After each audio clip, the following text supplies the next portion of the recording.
राम मंडळी, आर महादेव, जय शिवराय. भावांनो, व्हिडिओ पूर्ण बघा. आवडला ना तर लाईक करा, चॅनलला सबस्क्राईब नक्की करा आणि परंतु व्हिडिओ पूर्ण बघा. कमेंटमध्ये मला नक्की कळवा की तुम्हाला माझा व्हिडिओ कसा वाटला. देश सोडून तुम्ही जेव्हा बाहेरच्या देशात कामाला येता आणि इकडे जर तुम्ही आजारी पडतात ना, आजार म्हणजे असतो ना एक नॉर्मली आजार, जरी तुम्हाला थंडी ताप जरी आली म्हणजे एकदम छोटासा आजार, परंतु तुम्हाला ना भीती वाटल्यासारखं होतं. कारण की मला तसंच झालेलं आहे. मी 3 दिवसापासून आजारी आहे. आजार काही एवढा मोठा नाही आहे, म्हणजे मला विकनेस म्हणजे मला अशक्तपणा आलेला आहे. कारण की माझा मी 4 महिने डाएट केलेली, तर मी माझं 12 किलो वजन कमी केलं आहे आणि त्याच्यामुळे मला काय झालं ना, म्हणजे जेवण वगैरे व्यवस्थित नाही आहे आणि त्याच्यात मी झालो बिमार. 3 दिवसापासून बिमार होतो मी आणि हॉस्पिटलमध्ये जाऊन आलो. कंपनी काय करते माहिती आहे का, इन्शुरन्स कार्ड देत असते. इन्शुरन्सवरती माझा इलाज तर झाला. 200 रुपये लागले, म्हणजे 150 ते 200 दिरहम हॉस्पिटलमध्ये लागले. बाकी जे आमची कंपनी असते ना, इकडे कंपनीला इन्शुरन्स असतं, तर इन्शुरन्स जर नसतं ना मग भरपूर पैसे लागले असते. तर तुम्हाला वाटतं ना की मी आजारी आहे, माझ्याकडनं काम होऊ शकत नाही, तर कंपनी तुम्हाला सुट्टी देते. मला माझ्या कंपनीने 3 दिवस सुट्टी दिलेली. हॉस्पिटलमध्ये पण मला घेऊन गेलेले, हॉस्पिटलमधनं पण घेऊन आले कंपनीचीच गाडी. कंपनीने मला विचारलं की राजू, तुझ्याकडे पैसे नसेल तर सांग आम्हाला. जसं आमचा मॅनेजर आहे, मॅनेजर मला बोलला की तुझ्याकडे पैसे नाहीत ना, तर पैसे आम्ही पैसे देतो, परंतु तू हॉस्पिटलमध्ये जा. आणि माझं काय म्हणणं होतं की मला इमर्जन्सी, मला घरी जायचं आहे म्हणून. मला असं वाटलं होतं की मला माझ्या परिवारात जायला पाहिजे. मला असं वाटतं की माझी तब्येत अजून जास्त खराब होणार होती, परंतु खराब नव्हती. म्हणजे ते इमॅजिन होतं, म्हणजे असं वाटतं माणसाला. कारण की आपण इकडे काय असतो ना, आम्ही परिवार सोडून बाहेर असतो ना, तर ते डोक्यामध्ये थॉट येतात वेगळे वेगळे. तर तसंच मला झालेलं, परंतु नॉर्मल आहे आणि मी नॉर्मल आहे महादेवाच्या आशीर्वादानं. तर रात्रीच मी मुंबईला येणार होतो. मी इमर्जन्सीमध्ये तिकीट पण काढलेलं. तिकीट काढून मला रात्री 2 वाजताची माझी फ्लाईट होती. परंतु मग मी कंपनी माझे मॅनेजर, सुपरवायझर, इंजिनियरला मी सांगितलेलं की माझी तब्येत खराब आहे, मला अर्जंट जाऊ द्या घरी. परंतु त्यांना वाटलं की म्हणजे मला एवढं काही आजार नाही आहे आणि म्हणजे नॉर्मल आहे.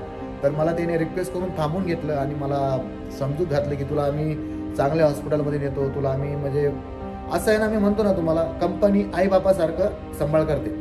जसं माझा मॅनेजर आहे, मला त्यानं रात्री 2 वाजेपर्यंत माझ्याशी फोनवरती बोलला आहे आणि मला सगळं त्यानं मोटिवेशन केलं की नको असं, इमर्जन्सीमध्ये तू चाललास, परंतु तू मग 10 दिवस 15 दिवसात का होतं, मी तुला सुट्टी डिसेंबरच्या महिन्यात मी तुला 3 महिन्याची सुट्टी देतो, तुझा आम्ही तुला रोखवत नाही, परंतु एवढा आजार नाही, उगाच घरचे पण परेशान होते ना, असंच म्हणजे माझी समजूत घालून मग मला ठेवलं.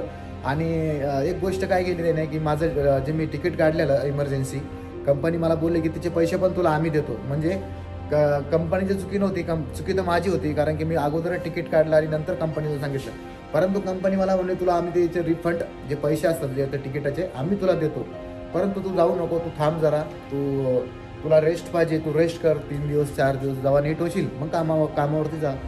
तर आता सगळं आता व्यवस्थित आहे. 3-4 दिवसापासून म्हणजे मी घरीच आहे आणि उद्यापासून जाईल मी ड्युटीला. आणि त्याच्यामुळे ना यूट्यूबवरती व्हिडिओ वगैरे नाही अपलोड करू शकलो.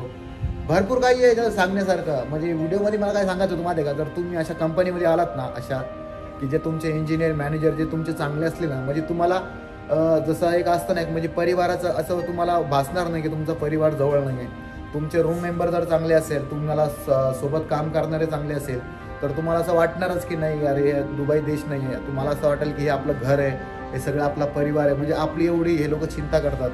मी भरपूर व्हिडिओमध्ये म्हणतो ना की कंपनी चांगली असली ना, म्हणजे नाही का, कंपनी आईबापासारखं सांभाळ करता येते.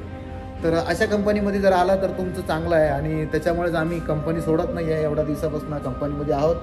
पासपोर्ट वगैरे कंपनी ठेवत नाही आहे. पॅकिंग वगैरे माझी पूर्ण झालेली, परंतु मी थांबलो.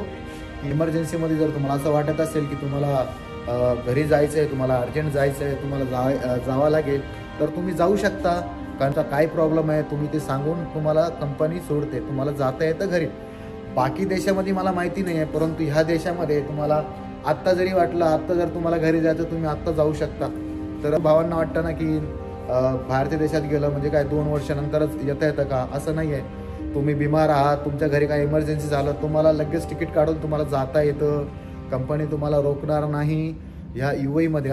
बाकीच्या देशामध्ये मला माहिती नाही की काय काय प्रोसेस आहे, परंतु इकडला प्रोसेस जर तुम्हाला वाटलं 6 महिन्यानंतर तुम्हाला घरी जायचं आहे किंवा काही इमर्जन्सी आहे, तर तुम्ही तिकडनं काही इमर्जन्सी पेपर वगैरे तुम्ही हॉस्पिटलचा काही पेपर वगैरे आणून तुम्ही कंपनीला सांगून तुम्ही घरी जाऊ शकता.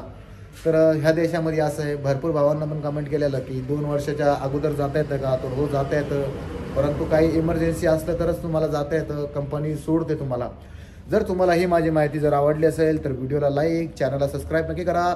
परत भेटू नवीन व्हिडिओमध्ये. तोपर्यंत जय हिंद, जय महाराष्ट्र, हर हर महादेव, जय शिवराय, जय शंभूराजे.